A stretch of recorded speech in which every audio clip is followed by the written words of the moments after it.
మావాడు పాతకాలం అల్లుడయ్యా, పాతకాలం అల్లుడు. మారిపోవాలయ్యా మా అల్లుడు, మాట్లాడిన ప్రార్థన చేయండి.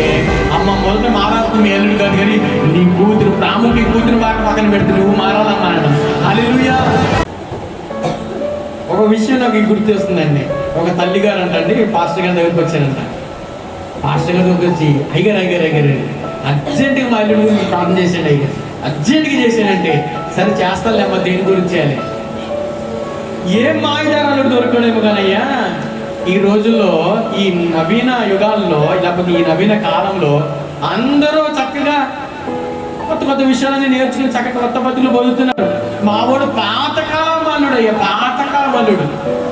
ఆ పాతకాలం అల్లుడు కొత్తగా మారిపోవాలని చెప్పేసి ప్రార్థన చేయమ్మా. సరే కొత్తగా ప్రార్థన చేద్దాం కామ్మ, కొత్తగా మారాలని ప్రార్థన చేద్దాం కానీ, సరే ఆ కొత్త ఏ పాతకాలం పనులు చేస్తున్నాడు అమ్మా ఆయన అని. అదేంటయ్యా అయ్యగారు, మా అల్లుడు ఏం చేస్తాడో తెలుసా? పొద్దున్నే ఇవి కనీసం 7 గంటలకల్లా లేదా 8 గంటలకల్లా లేచిపోమంటాడంట.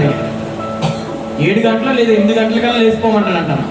లేచిపోయి చక్కగా స్నానం చేసి చక్కని చీర కట్టుకుని చక్కగా పిల్లలకు కావచ్చు, నాకు కావచ్చు, ఆ కాఫీనో లేదా ఆ టీనో రెడీ చేసి, ఆ టిఫిన్ రెడీ చేసి పెట్టమంటాడయ్యా. ఇదే మాయదారాలు దొరికాడయ్యా. పాతకాలం మంచి 8కి 9కి రావడం ఏందయ్యా, కనీసం 11 దాకానే పడుకోవాలి కదయ్యా అంటదంట. అవును, మీ ఇంటికాడ ఎన్ని కనీసం మా కూతురు అయితే మా ఇంటికాడ 12కి లేసేదయ్యా మా కూతురు. మా నైట్ 8 దాకా పడుకుందయ్యా. నైట్ 8 దాకా పడుకునేదమ్మా అంటే నైట్ ఇక ఫోన్లో అట్లా ఇక అడవిలో పడిపోయి కనీసం 12కి పడుకునేదయ్యా. 12కి పడుకునేది. ప్రార్థన చేసినావా? ప్రార్థన మా టైం ఎక్కడ కుదురుతుంది అయ్యా ప్రార్థనకి? ఆ ఫోన్లోనే సరిపోద్ది. 12కి పడుకునేది అయ్యా. పొద్దున్నే 12కి లేచింది అయ్యా. పొద్దున్నే 12కి అంటమ్మా. మనకేంటంటే 12 మనకేంటమ్మా, మనకి మధ్యాహ్నం ఆవుగా పొద్దున్నే అది. కాబట్టి ఆ విషయంలో మార్పు చెందాలయ్యా మా అల్లుడు. పద్దాక ఏదో పని శుభ్రంగా ఇల్లు శుభ్రంగా పెట్టుకోమంటాడు, ఆ ఇల్లు కడుక్కోమంటాడు. ఏంటయ్యా పద్దాక హింస? ప్రశాంతంగా ఉండనయ్యా మా కూతుర్ని.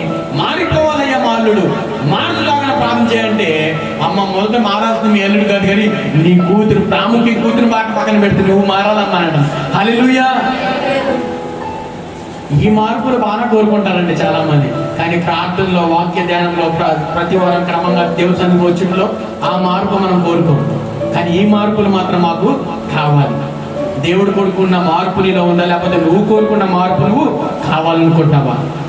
అంత్యకాలంలో అపాయకరమైన కాలములు వచ్చినట్టు తెలుసుకోండి అని దేవుడు మాట్లాడుతున్నాడండి. ఆల్రెడీ ఆ దినాల్లో మనం ఉన్నాము.